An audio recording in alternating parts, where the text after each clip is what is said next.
ketemu lagi dengan saya Pendeta Yohanes.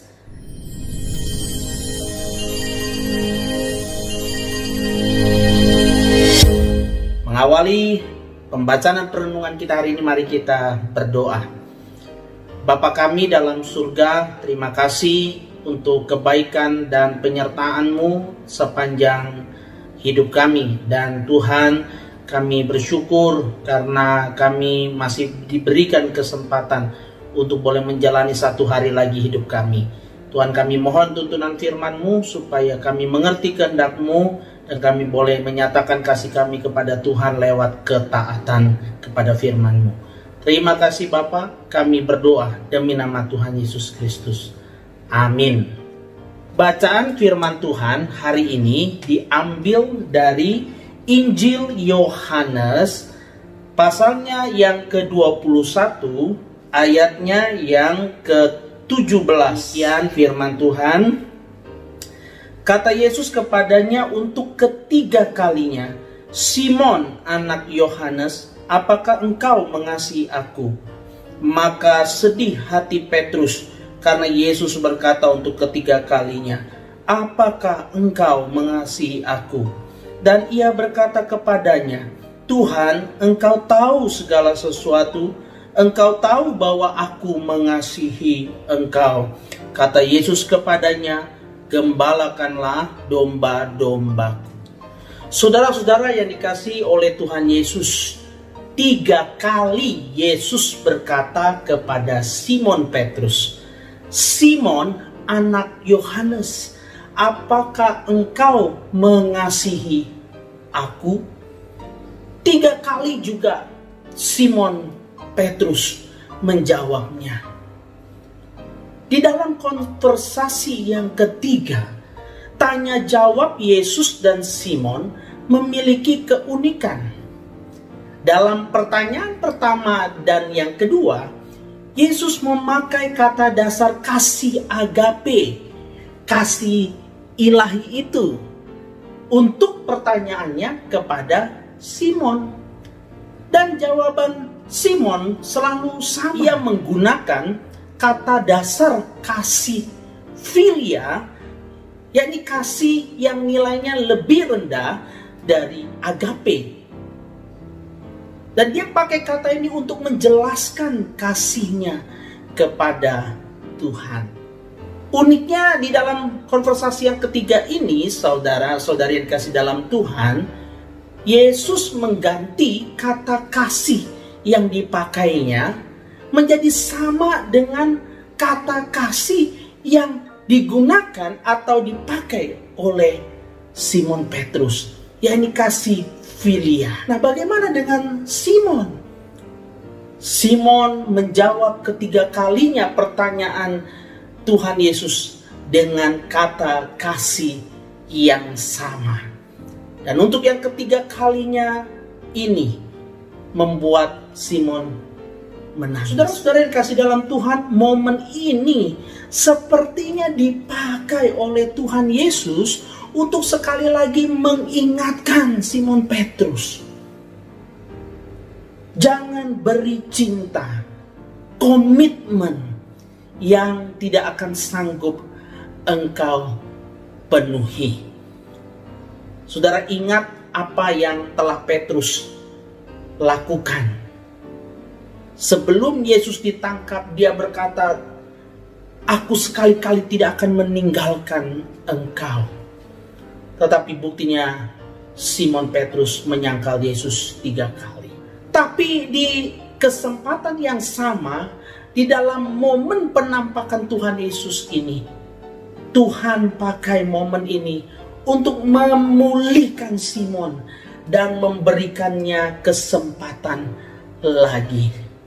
Tuhan mau Simon bisa kembali menunjukkan kasihnya kepada Yesus. Dan Tuhan mau kasih yang terbaik yang dimiliki oleh Simon Petrus.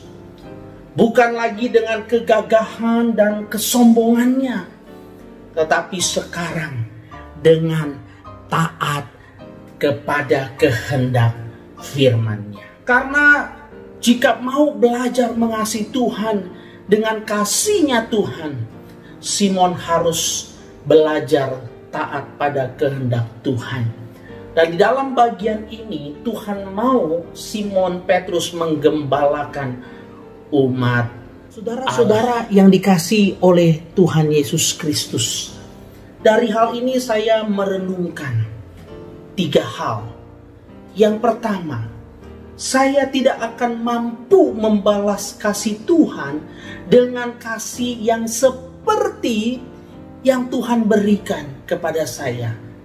Karena kasih Tuhan melampaui apapun dan kasih siapapun.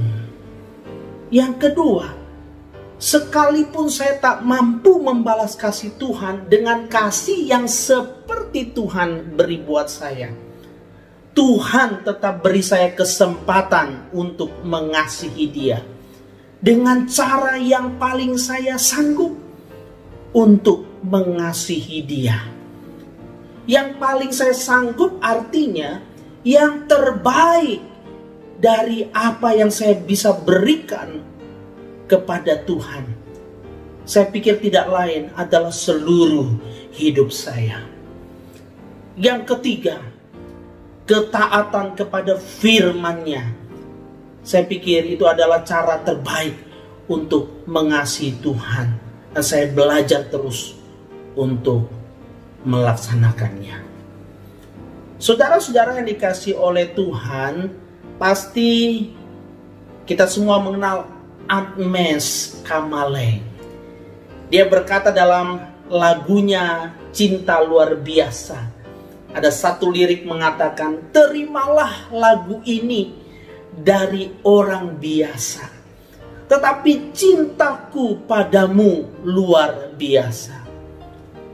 Saya merenungkan, saya mempertanyakan, apa sih yang manusia bisa janjikan dari cintanya kepada sesamanya?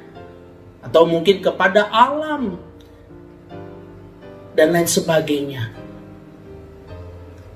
Tapi cintanya Tuhan Yesus adalah cinta yang memberi nyawanya untuk menebus dosa dunia. Saya bisa saja berkorban bagi keluarga, orang yang saya kasihi.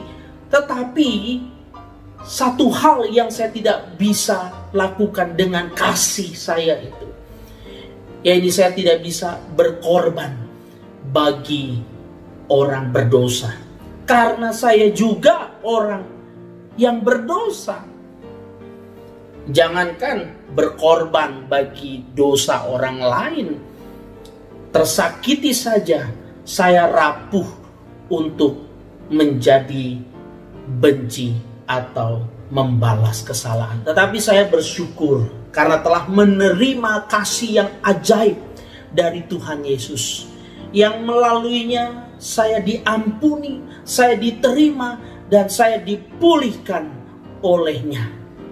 Oleh kasih itulah saya mau taat firman-Nya, supaya lewat hidup ini saya bisa belajar mengasihi Tuhan. Nama Tuhan dimuliakan, banyak orang boleh diberkati lewat hidup ini.